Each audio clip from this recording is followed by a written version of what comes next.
Middle education की एक धमाकेदार वीडियो में आपका स्वागत है। जैसे कि आप सबको पता है कि लगातार क्वेश्चन आंसर का श्रृंखला आपके सामने प्रेजेंट कर रहा हूं। अभी तक में मैंने आपके फर्स्ट फ्राइड का जो पोएट्री एंड पोर्स सेक्शन के शॉर्ट क्वेश्चन है उसको प्रोवाइड करा दिया हूं, जिसे आपको question number 11 and question number 12 में देखने को मिलेगा। मतलब समझिए 11 और 12 आपका कंप्लीट हो चुका है।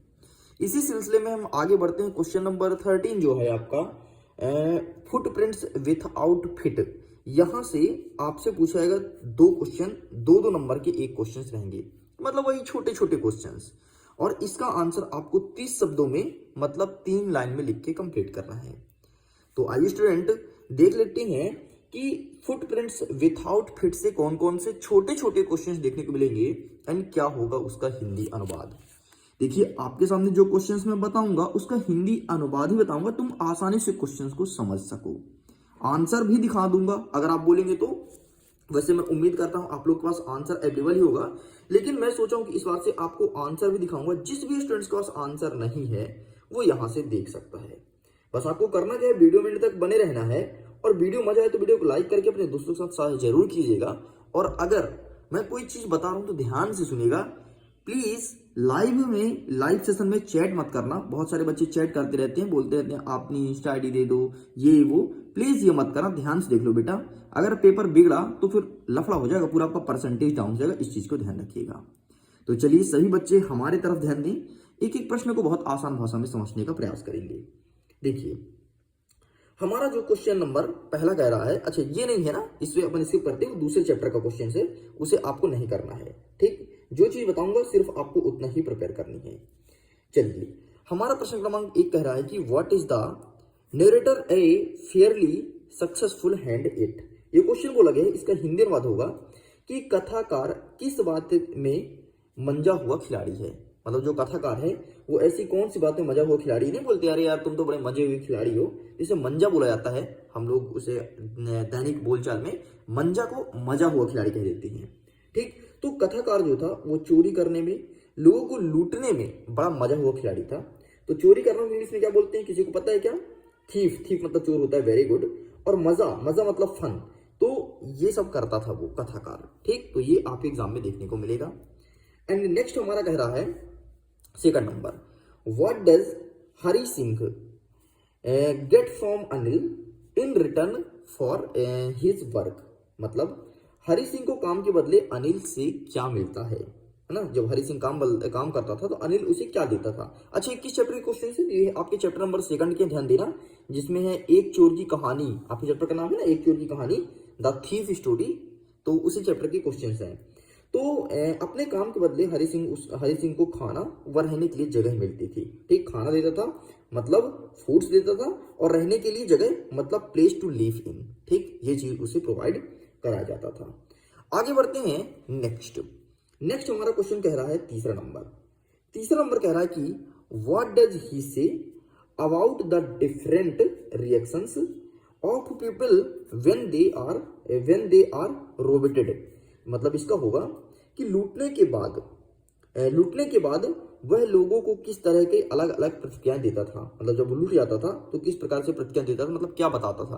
जैसे होता ना कि कभी कभी हमें समस्या हो गई, फिर समस्या में तो फंस गए, हमारी बेइज्जती होनी है, तो फिर हम कुछ बताने लगते हैं। कोई पूछा यार क्या हो गया, तो मैं बोलेंगे अरे यार ये दिक्कत हो गया यार, मतलब कुछ बहाना मारेंगे। फिर कोई दूसरा पूछे, उससे दूसरा बहाना मारेंगे। तो बस ऐसे पूछ रहा है कि लूटने के बाद लोगों के साथ किस तरह की प्रतिक्रिया करता था।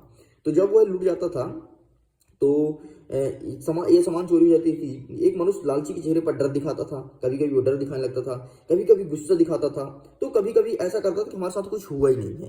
ठीक, इस प्रकार से उसकी प्रतिक्रियाएं रहती थी। चलिए, तो इस प्रकार से भाई साहब यहाँ के जितने क्वेश्चंस हो सकते हैं छोटे छोटे मैंने कंप्लीट कर दिया। हमारा नेक्स्ट क्वेश्चन कहता है how is a usual different from other security agent. ठीक, सिक्योरिटी एजेंट ये चीज बोला गया है, मतलब जो असवाल था अन्य जासूसों के किस प्रकार अलग था। असवाल जो था वो अन्य जासूस से किस प्रकार अलग था। ये आपके अध्याय 3 से क्वेश्चन है। ठीक है, आधी रात का आगंतुक जो हिंदी में है, इंग्लिश में बोलेंगे द मिडनाइट विजिटर। ठीक है, वहां से क्वेश्चन है।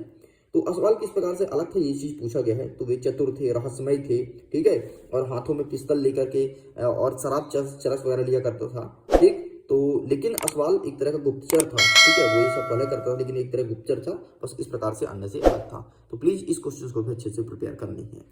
आगे बढ़ते हैं, नेक्स्ट आता है क्वेश्चन नंबर 5। व्हाट डज, ये हमारा क्वेश्चन आपको देखने को मिलेगा अध्याय नंबर 4 से, ठीक, इस चीज को ध्यान रखना। हमारा प्रश्न कहता है कि what does Horace Danby like to collect. ये प्रश्न पूछा गया है, मतलब होरेस डेनवी को क्या जमा करना पसंद है, ठीक। तो हैरिस डेनवी को दुर्लभ और महंगी पुस्तकें जमा करना पसंद था।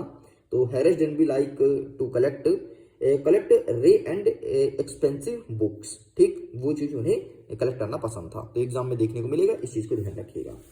नेक्स्ट हमारा कह रहा है 6वां नंबर, why does Horace steals every year. इसका मतलब ये होगा कि होरेस हर साल चोरी क्यों करता था।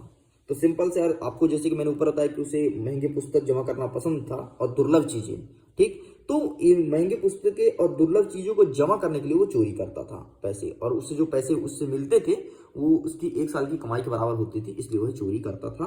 एंड फाइनली ये आपके एग्जाम में देखने को मिलेगा, ठीक है।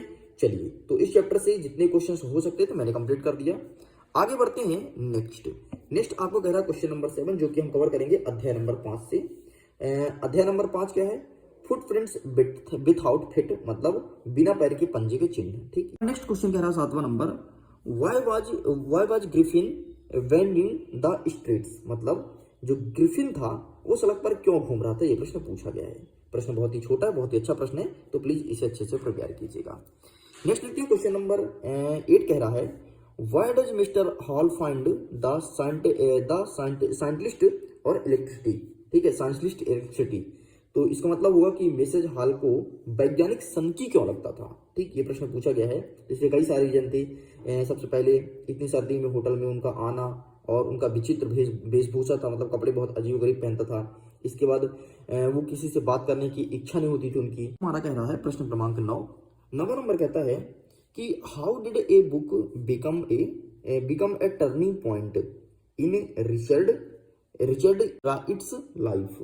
तो इसका आंसर सिंपल सा आपको पुस्तक का नाम लिखना था। पुस्तक का नाम क्या था, the travel of monarch x, बस इतना आपको लिख के कंप्लीट करना था। आगे बढ़ते हैं, 10वां प्रश्न कहता है, जो कि अब हम करेंगे आपके अध्याय नंबर आपके कवर करेंगे अध्याय नंबर 6 से ही। प्रश्न क्रमांक 4 है, यदि आप देखना चाहो तो देख सकते हो, ठीक है। हमारा क्वेश्चन कह रहा है कि what are the equality that go into to making of the science list. Hindi अनुवाद होगा कि वे कौन सी विशेषताएं हैं जो वैज्ञानिक बनाने के लिए होनी चाहिए, मतलब बनने के लिए होनी चाहिए, है ना। अगर कोई व्यक्ति वैज्ञानिक बनना चाहता है तो उसमें कौन कौन सी खूबियां होनी चाहिए। तो सबसे पहले उसमें तेज दिमाग होना चाहिए, जासूस होना चाहिए, ठीक है। इन सब कारणों को ध्यान रखते हुए व्यक्ति एक अच्छा वैज्ञानिक बन सकता है। 2-3 क्वेश्चन और बचा है, जल्दी जल्दी से भी कवर कर लेते हैं। 11वां नंबर कह रहा है, why is Bholi's father worried about her. इसका मतलब होगा कि भोली को पिता को उसकी चिंता क्यों थी, मतलब भोली के पिता को उसकी चिंता क्यों थी। तो भोली के पिता को उसकी चिंता इसलिए हो करती थी क्योंकि वह 7 बच्चों में से सिर्फ एक ऐसी थी जो ना तो देखने में अच्छी थी, ना तो बुद्धिमान थी, ना कोई उससे शादी करता था, इसलिए उसके पिता को चिंता थी। तो भाई साहब, तुम भी बन लो, दिखने में अच्छे हो जाओ, थोड़ी बुद्धिमान हो जाओ, अगर शादी करवाना हो तो, नहीं तो तुम भी अकेले मरोगे, जिस प्रकार से भोली ने अकेले मरा था और पिता की चिंता थी, वैसे तुम्हारे पापा को भी तुम्हारी चिंता रहेगी, ठीक है। इस चीज को ध्यान रखना, ये तुम्हारे लिए एप्लीकेबल होता है। ये अगर तुम सुंदर हो तो और सुंदर बनो, मतलब ज्यादा सुंदर भी नहीं बनना है कि अब बढ़िया लिपस्टिक लगाए जा रहे हो आप स्कूल एकदम, है ना। और ऐसा भी नहीं बनना कि बुद्धिमान तो बनो यार, जितना बुद्धिमान शक्ति बने, ठीक है, ताकि शादी कराना हो तो। मेन है शादी की बात, समझ रहे हो ना। चलिए आगे देखते हैं। नेक्स्ट 12वां नंबर कह रहा है, for what unusual reason is Bholi sent to school. ये प्रश्न पूछा गया है, इसका हिंदी अनुवाद होगा कि किन असामान्य कारणों से भोली को स्कूल भेजा गया था। तो भोली को स्कूल इसलिए भेजा गया था क्योंकि तहसीलदार ने उसके पिता से कहा था, नंबरदार होने के नाते उन्हें गांव वालों के सामने अपनी लड़की को स्कूल भेज करके एक उदाहरण पेश करना है कि भाई साहब, हमारी बच्ची ना तो दिखने में ठीक है, ना तो बुद्धिमान है, फिर भी देखो स्कूल जा रही है। तो एक बेस्ट एग्जाम्पल मिलेगा कि जब भोली पढ़ सकती तो हम क्यों नहीं पढ़ सकते हैं, ठीक। ये प्रश्न एग्जाम में देखने को मिलेगा। एंड आपका नेक्स्ट कहता है प्रश्न क्रमांक 13, प्रश्न क्रमांक 13 कवर करेंगे हम आपके अध्याय नंबर 9 से। ठीक है, the book that saved the earth, मतलब पुस्तक जिसने पृथ्वी को बचाया। यहां से क्वेश्चन देखने को मिलेगा। हमारा 13 नंबर क्या कह रहा है, देख लीजिए यहाँ पे, who tried to invade the earth in the 12th 50 century। ये प्रश्न पूछा गया है, मतलब 20वीं शताब्दी में किसने पृथ्वी पर आक्रमण करने की कोशिश की थी। तो मंगलवासियों ने पृथ्वी पर आक्रमण करने की कोशिश की थी। 1 शॉट में इसका आंसर देना। तो इस प्रकार से लीजिए, जितने भी छोटे छोटे क्वेश्चंस हो सकते थे आपके फुटप्रिंट्स विथआउट फिट से मैंने कवर कर दिया। आप समझिए, इस वीडियो को देखने के बाद आपका 4 नंबर का पूरा पेपर कंप्लीट हो चुका है। इसका पीडीएफ डाउनलोड करना है तो लिंक डिस्क्रिप्शन बॉक्स में दिया गया है। बाकी जल्द ही आपके सामने मॉडल पेपर लेकर के आने वाला हूं, जिस प्रकार से गणित में आया था, एंड फिर से तबाही मचाएंगे गणित की जैसे। तो प्रिपेयर हो जाओ। आज शाम से आपको मॉडल पेपर के क्वेश्चन आंसर प्रोवाइड करा जाएंगे और उसको पढ़ लोगे तो गणित की तरह बहुत अच्छे एग्जाम्स आएंगे। ओके स्टूडेंट्स, तो मैं वीडियो एंड करता हूँ। एग्जाम के लिए ऑल द बेस्ट। खुश रहिए, पढ़ते रहिए, मुस्कुराते रहिए।